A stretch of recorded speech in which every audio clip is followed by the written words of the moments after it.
Giniik na nga namin nila papang at nila tatay, yun ngang ginapas naming palay dito sa bukid ng pinsan ko. Traditional na treasure pa nga lang din yung ginamit namin dito dahil kakaunti nga lang naman yung inani naming palay. At nung makuha na nga namin yung hunos namin ay binilad na nga rin namin at pinagiling para maging bigas.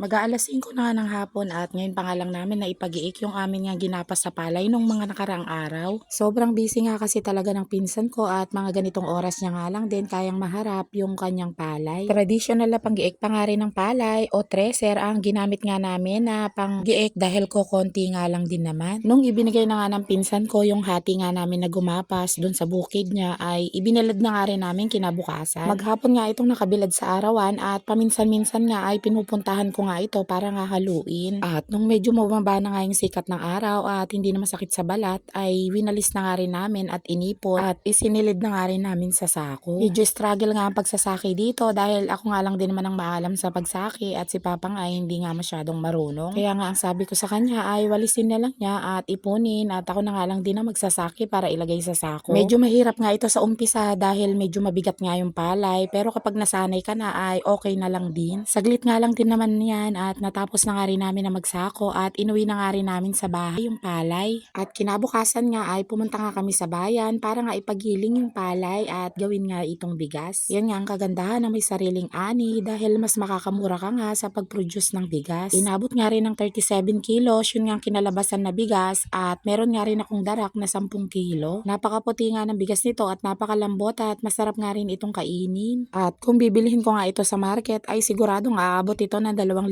mahigit. Kaya malaki nga talaga ang advantage kung meron ka nga talagang sariling sakahan. Dahil makakapag-produce ka nga ng quality at masarap na bigas sa murang halaga lang. And that's all for today's video mga mare. Thank you for watching.